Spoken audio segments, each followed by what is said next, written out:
જૂનાગઢ મહાનગરપાલિકા દ્વારા પ્રધાનમંત્રી આવાસ યોજના શહેરી 2.0 અંતર્ગત લાભાર્થીઓને મંજૂરી પત્ર વિતરણ કાર્યક્રમ યોજાયો।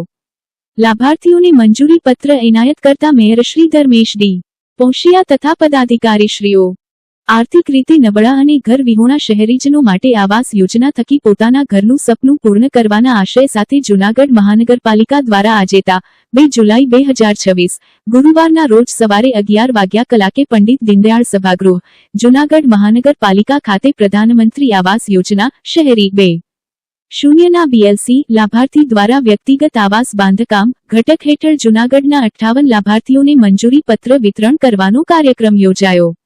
આ કાર્યક્રમનું પ્રારંભ દીપ પ્રાગટ્ય દ્વારા કરી ઉપસ્થિત મહાનુભાવશ્રીઓને પુષ્પગુચ્છ આપી સ્વાગત કરવામાં આવેલ હતું, જેમાં શાબ્દિક સ્વાગત નાયબ કમિશનર શ્રી ડી જે જાડેજા દ્વારા કરવામાં આવ્યું હતું।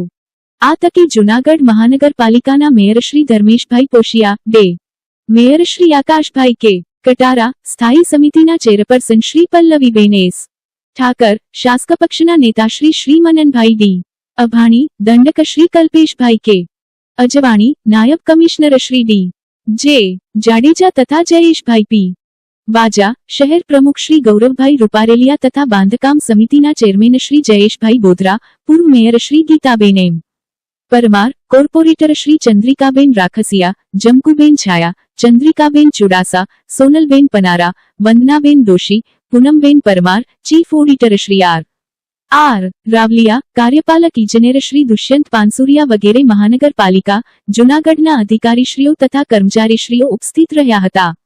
તેમજ ઉપસ્થિત મહાનુભાવશ્રીઓના વરદ હસ્તે લાભાર્થીઓને મંજૂરી પત્રો એનાયત કરવામાં આવ્યા હતા।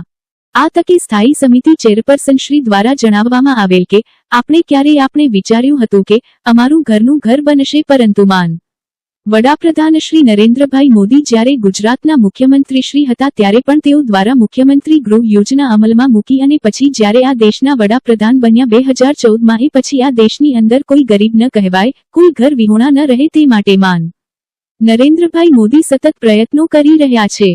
તેમજ પ્રધાનમંત્રી આવાસ યોજના, મફત અનાજ વિતરણ યોજના, આયુષ્યમાન ભારત યોજના જેવી અનેકવિધ યોજનાઓનો લાભ શહેરીજનોને મળી રહ્યો છે। અંતે કાર્યક્રમના સફળ આયોજન માટે મહાનગરપાલિકા જૂનાગઢની પ્રધાનમંત્રી આવાસ યોજનાની સમગ્ર ટીમને અભિનંદન પાઠવ્યા હતા।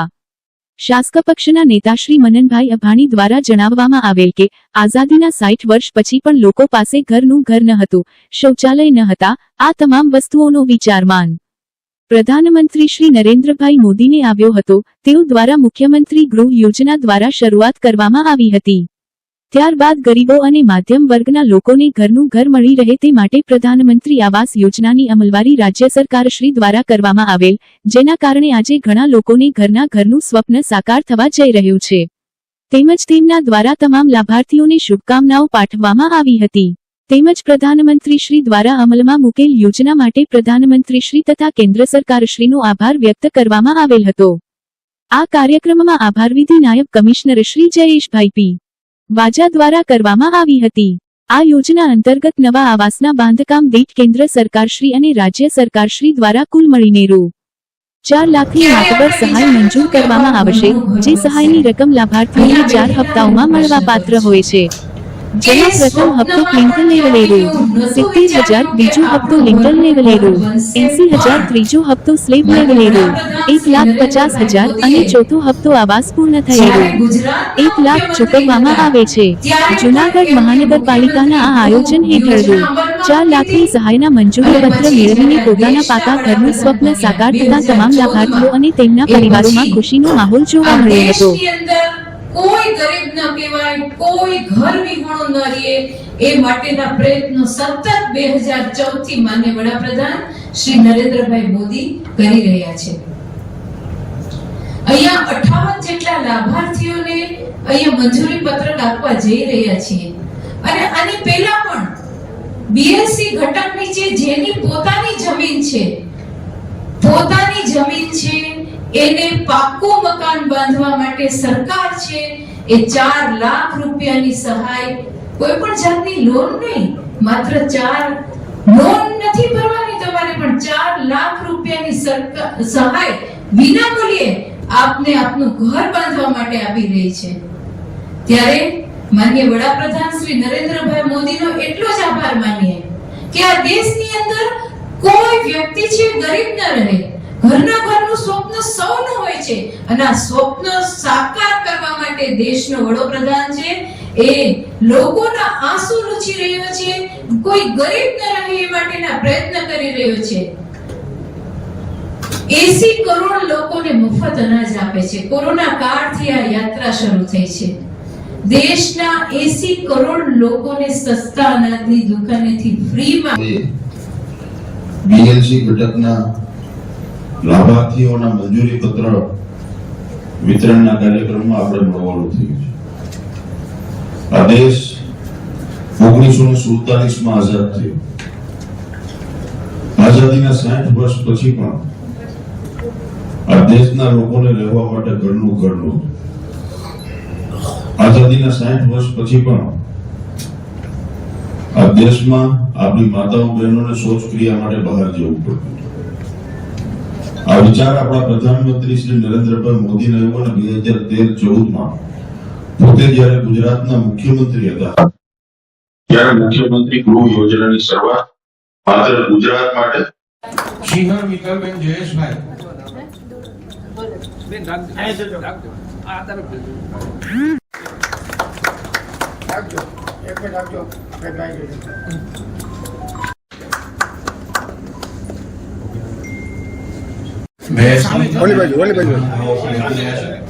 આપણે કાર્યઓથી તેમને વધાવીએ.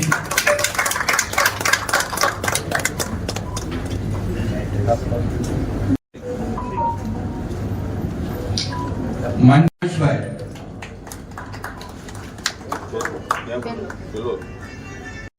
ફરીથી માનનીય મેયર સાહેબને શ્રીને વિનંતી કરું કે તેઓ રાઠોડ શરદબેન ચાલો આ તરફ આ બાજુ એક મિનિટ ઉભો રહેજો ભાઈ, એક કેમેરા તો સાહેબ હા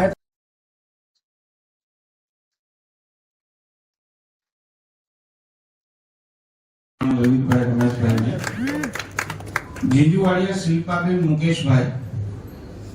આ કાર્યક્રમમાં ઉપસ્થિત માનનીય મેયર શ્રી ધર્મેશભાઈ કોશિયા સાહેબ, માનનીય ડેપ્યુટી મેયર શ્રી આકાશભાઈ કટારા સાહેબ, માનનીય ચેરપર્સન સ્થાયી સમિતિ બેન શ્રી પલ્લવીબેન, ઉપસ્થિત પદાધિકારી શ્રીઓ શ્રી ગૌરવભાઈ રૂપાલિયા સાહેબ આજે પ્રમુખ શ્રી, ઉપસ્થિત સૌ કોર્પોરેટર શ્રીઓ અને અધિકારી મિત્રો, પત્રકાર મિત્રોનો આ તકે હું ખૂબ ખૂબ આભાર વ્યક્ત કરું છું. Thank you. જય હિન્દ. પ્રધાનમંત્રી આવાસ યોજના શહેરી 2.0 અંતર્ગત જૂનાગઢ મહાનગરપાલિકા દ્વારા આર્થિક રીતે નબળા અને ઘરથી વિહોણા લોકો માટે આવાસ યોજના થકી પોતાના ઘરનું ઘર અને સંપૂર્ણ પૂર્ણ થવા માટે જ્યારે માનનીય દેશના વડાપ્રધાન નરેન્દ્ર મોદી સાહેબ દ્વારા આ સપનું છે કે પોતાનું ઘરનું ઘર કોઈ પણ નાના માણસોને પોતાના ઘરનું ઘર મળી રહે તે માટેની માનનીય પ્રધાનમંત્રી સાહેબની આ યોજના થકી આજે જૂનાગઢ મહાનગરપાલિકા દ્વારા કુલ 58 લાભાર્થીઓને મંજૂરી પત્ર મહાનગરપાલિકા દ્વારા આપવામાં આવ્યો છે, જેથી આગામી ધોરણે જૂનાગઢ તેમજ દેશમાં રહેતા જે ઝૂંપડપટ્ટીઓને સામે મોદી સાહેબનું એક અભિયાન છે કે પોતાને પ્રધાનમંત્રી થકી જે આવાસ યોજના જે લાભો નાના માણસોને ઘર ઘર પહોંચે તે દરમિયાન સમગ્ર દેશમાં આજે મોદી સાહેબના અભિયાનને સમગ્ર દેશમાં બધાને ઘર મળી રહ્યા છે. આથી અનેક લોકોને આ લાભો મળી રહ્યા છે. આગામી ધોરણે પણ અનેક લાભો મહાનગરપાલિકા દ્વારા ઘર ઘર તેની યોજનાઓ આપી આગામી દિવસોમાં પણ આ યોજનાનો વધુ લાભ દઈ શકાશે.